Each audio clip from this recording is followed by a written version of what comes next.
Es wurde mal wieder die Fabrik besucht und Kapital in Lego umgewandelt und das nicht zu knapp. Wir haben später Figuren dabei, die ich euch zeigen muss, die neu dazugekommen sind, also wirklich hunderte Figuren. Dann haben wir insgesamt 3 verschiedene Projekte, für die Steine sind, die ich euch jetzt ganz in Ruhe in diesem Video zeigen werde. Wir machen das so, ich pack's wieder aus, weil in diesen gelben Legoland-Tüten ist das nie so gut zu zeigen. Und dann werden wir das in 3 verschiedenen Tranchen sozusagen abarbeiten. Es sei dazu gesagt, es kommt längst nicht mehr alles an Steinen aus der Fabrik. Mittlerweile ist es wirklich so, ihr müsst drauf achten, die sind im Preis so hochgegangen. Gerade die 16x16er Plates, die sind mittlerweile teurer als auf Pick a Brick im Online-Store. Also es lohnt sich wirklich nicht mehr. Vergleicht immer, wenn ihr in der Fabrik vor Ort seid, die Online-Preise. Wo ich es nicht vergleichen musste hingegen, war bei folgendem Teil.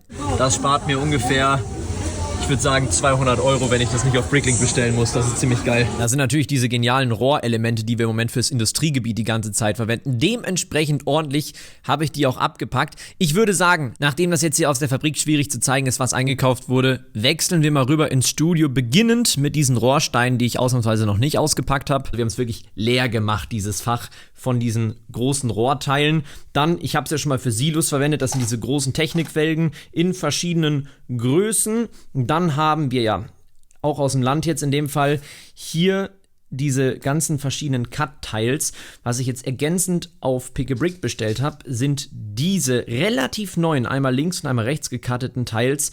Natürlich genau der gleiche Winkel, aber wenn der ein oder andere von euch mal mit diesen Steinen gebaut hat, wird der wissen, wie wichtig diese Steine zum Ergänzen sind. Bin ich sehr froh. Die sind auch bereits verwendet worden. Dann gab es reduzierte Achterbahnschienen diesmal, also die gekrümmten sind wahrscheinlich nicht so sinnvoll, aber die hier könnte ich mir als Gerüst im Industriegebiet schon ganz gut vorstellen. Wird sich dann zeigen, ob wir das einbauen können. Das hier vorne, ich würde es mal als Verdachtssteine betiteln. Ich weiß selber noch nicht genau wofür. Seile habe ich auch bestellt, auf Pick a Brick war das, glaube ich, in dem Fall. Nee, Quatsch, auf Bricklink. Das ist wahrscheinlich fürs Industriegebiet auch nicht so verkehrt, wird sich dann zeigen. Gab es auch in der Fabrik hier in dem Fall. Das sind Sitze, damit man nicht alles immer komplett Brick bilden muss. Wenn es mal schnell gehen muss, ist das ganz praktisch. Dann Geldfälschergeschichte muss erweitert werden. Das heißt, wir haben 100er nachgekauft. Und ganz hier hinten gibt es jetzt noch diesen wunderbaren Stein. Den gäbe es auch in der Fabrik. Und nachdem Dark Orange ja doch so ein bisschen die Farbe des Industriegebiets ist, es ist auf Verdacht gekauft, aber ich könnte mir das als Grundsockel für vielleicht so eine Art Schornstein doch ganz gut vorstellen, wenn man da einen Kreis draus baut. Wird sich dann zeigen. Aber ansonsten Ingots, so ein paar grundlegende Steine, auf die ich jetzt nicht genauer eingehen möchte. Das ist jetzt der erste Schwung fürs Industriegebiet. Nachdem bei Rom jetzt zugegeben sehr viel Material dabei ist, was einfach nachgekauft ist und Refill-Material ist, hätte ich gesagt, hole ich die wichtigsten Steine jetzt mal raus. Der Rest, den könnt ihr da am Rand ja selber sehen, aber das kennt ihr schon aus vorherigen Hauls. Von daher würde ich sagen, fokussieren wir uns hier vorne auf den Bereich. Das sind zum einen Tiere. Für den Außenbereich sind immer auf 10 Stück limitiert gewesen. Habe ich natürlich dann die 10 Stück auch mitgenommen. Wenn man 20% Gutschein einlöst, dann ist das auch günstiger als auf Bricklink. Und dann hier diese Kuh unter anderem, die ist ganz neu. Pferde kennt ihr ja, die habe ich, glaube ich, bis jetzt noch nicht verwendet. Und das Beste sind diese bedruckten Fliesen, insbesondere das Ding hier könnte ich mir sehr gut vorstellen. Ihr beschwert euch ja immer, dass zu wenig Farbe in Rom drin ist. Ich glaube, sowas wäre eine wunderbare Lösung. Darf man natürlich nicht zu häufig verwenden, aber ihr werdet das bestimmt in dem ein oder anderen Rom-Update noch sehen. Das sind dann hier die Dinger aus den Fächern. Also ihr seht, wir haben doch ein bisschen was an Material gesammelt. Und hier in der Mitte noch ausnahmsweise, normalerweise rate ich euch davon ab, weil es auf Bricklink in einigen Fällen günstiger ist, aber mit Versandkosten ist das wahrscheinlich dann so ein bisschen eine Milchmädchenrechnung. Das sind jetzt normale Basic Bricks in hellgrau und in grün. Hellgrau wird wahrscheinlich die Farbe der Felsarbeit werden und dann grün einfach, weil es für den Landschaftsbau, ansonsten für die Hügellandschaften und so weiter gebraucht wird. Bisschen Bepflanzung hier außen und dann natürlich noch größere Platten für die Außenbereiche und die Grundierung. Aber ansonsten wäre das hier der Überblick für Rom. Und dann gibt es jetzt zu guter Letzt noch das besagte, ich nenne es mal Überraschungsprojekt. Und dazu hätte ich vorgeschlagen, nachdem ich das sowieso noch einsortieren muss in mein Lager, machen wir das wieder so, dass ich die direkt auspacke. Bei Rom arbeiten wir mal sehr viel aus den Tüten raus. Das habe ich das jetzt noch nicht alles ausgepackt. Aber in dem Fall kann ich da mal wieder ein neues Sortierfach von mir befüllen mit Steinen für dieses besagte neue Modell. Dass diese Menge an Steinen natürlich vorn und hinten noch nicht für ein komplettes Modell reicht, sollte, glaube ich, jedem klar sein. Aber irgendwo mit muss man anfangen und die waren jetzt verhältnismäßig deutlich günstiger, als wenn ich die auf Bricklink oder Pick-a-Brick zusammen bestellen würde. Deshalb ist das jetzt einfach mal der Startschuss. Farblich, das ganze weiße Zeug hier, Wintermodell habe ich ja am Anfang schon angekündigt, ist selbstverständlich Schnee. Sollte ja, glaube ich, jedem klar sein. Jetzt nicht gedacht als komplette schneebedeckte Fläche über das ganze Modell, sondern eher solche Arten von Schneeflecken. Müssen wir mal schauen, wie genau sich das entwickelt. Und das Ganze dann in Kombination mit Sandgrün. Warum Sandgrün? Ich finde, das wirkt so ein bisschen wie normales Grün mit Frost obendrauf, sozusagen. Und die Farbkombination hier sieht schon, finde ich, sehr, sehr gut aus. Das Ganze dann in Kombination mit diesen Dingern in Weiß, die habe ich ja bis jetzt immer in Dunkelgrün für die Nadelbäume verwendet und in Weiß ist es dann einfach ein schneebedeckter Nadelbaum.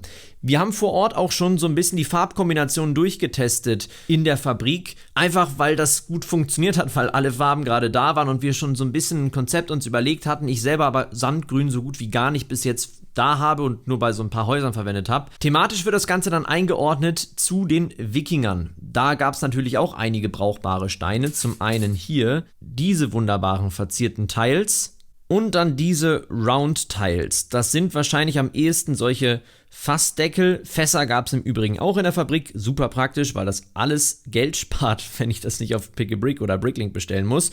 Und damit hätte man schon mal so ein bisschen was vorgegeben. Diese Dinger hier gab es auch noch, auch sehr Wikinger-like, womit man schon mal 3 verschiedene Arten von bedruckten Steinen da hätte. Und ansonsten muss man natürlich das Ganze hinbekommen über Figuren und das leitet mich direkt weiter. Die haben wir teilweise im Minifigurenatelier gekauft, obwohl auch das nicht mehr das ist, was es mal war. Ist auch mittlerweile zu teuer geworden. Und natürlich müssen wir es online bestellt. Ich fange jetzt mal mit den Figuren aus dem Atelier an, weil wenn ihr habt es ja gerade schon im Clip gesehen, seht, was wir uns da für Figuren zusammenstellen, dann sind die oftmals ein bisschen speziell. Das liegt jetzt daran, dass wir keine kompletten Figuren erstellen, sondern einfach nur die Einzelteile, die wir brauchen. Das ist einmal hier zum Beispiel dieser komische Ninjago-Hut, der wird als Feuerschale genutzt. Die Köpfe werden dann wegsortiert, zeige ich euch gleich, wie das aussieht. In dem Fall die Beine sind jetzt für unsere Marmorstatuen in Rom gedacht. Und dann haben wir noch den Torso und der muss jetzt mit dunkelroten Beinen kombiniert werden, damit man eine vollständige Figur hat. Das hier wäre dann zum Beispiel eine Kombination so einer fertigen Figur. Dunkelrot muss natürlich sein. Bringt Farbe rein, das ist der Punkt. Auch wenn es wahrscheinlich in Tan ein bisschen realistischer wäre, haben wir insgesamt, ihr könnt es ja hier schon sehen, das ist jetzt teilweise aus dem Atelier, teilweise von Pick-a-Brick oder Bricklink zusammenbestellt und dann erstellt. Alles mögliche an Figuren und ihr seht, sehr, sehr bunt, einfach um die Farbe reinzubringen, auch wenn wahrscheinlich am akkuratesten, wo ist sie? Hier, so ein Kollege wäre. Aber gerade der hier, Sandgrün in Kombination mit irgendwas, da habe ich's, Sandblauem, sowas kommt natürlich viel, viel besser, auch für Rom insgesamt. Und ansonsten, das ist jetzt hier unsere, wir nennen es immer die NPCs, sprich alle Bewohner. Ich schiebe das mal zur Seite. Was da natürlich auch nochmal on top dazu kommt, sind diese ganzen spezielleren Figuren. Und das ist ja auch das, wo dann das Geld reinfließt. Ein Caesar, der Centurio, hier unsere Legionäre. Und dann Gladiatoren, das sind dann diese CMF, die besonderen Figuren. Aber das ist nicht die Masse vom Modell, sondern die Masse, die liegt hier oben. Und da haben wir jetzt eben auch uns sehr viel drum gekümmert, dass wir da endlich an sinnvolle Figuren rankommen.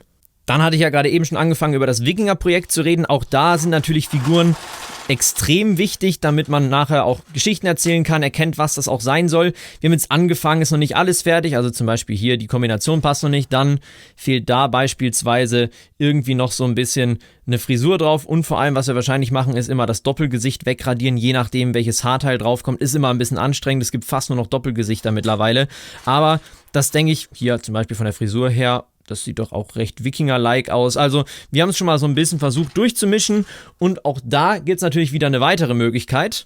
Und zwar die CMF-Figuren, die gibt es ja auch noch. Auch da wieder dann natürlich deutlich teurer, auch wenn es vom Detailgrad her einfach noch ein bisschen schöner ist. Das hier wird natürlich ein Thema bei Wikinger, die Hörner auf den Helmen drauf. Das war ja eigentlich nicht so historisch akkurat, aber man muss fairerweise zugeben, es sieht dann einfach gut aus. Also ich denke, da werden wir nochmal schauen, wie wir das genau machen. Aber allzu viele von diesen teuren Wikingern wird es nicht geben. Ich glaube, das wird dann eher die Masse werden, die ich euch gerade eben gezeigt habe. Ansonsten zum Prozess vom Minifiguren zusammenstellen. Ich habe jetzt hier gerade mal so ein paar von den Kisten rausgeholt, von den Schubladenfächern, wo ich die Minifiguren jetzt aufgeteilt habe. Einmal in Torsos, also in Oberkörper, Beine, Köpfe, dann hier Helme und Frisuren und dann Accessoires. Auch bei den Accessoires, vielleicht das noch eine Sache, die ich zeige hier für die Wikinger, auch schon vorbereitet. Die gab es, wie gesagt, in diesem Atelier. Deshalb sind wir da jetzt vorbereitet. Ich schiebe das mal zur Seite, weil ich wollte nämlich eigentlich noch auf ein anderes Thema hinaus.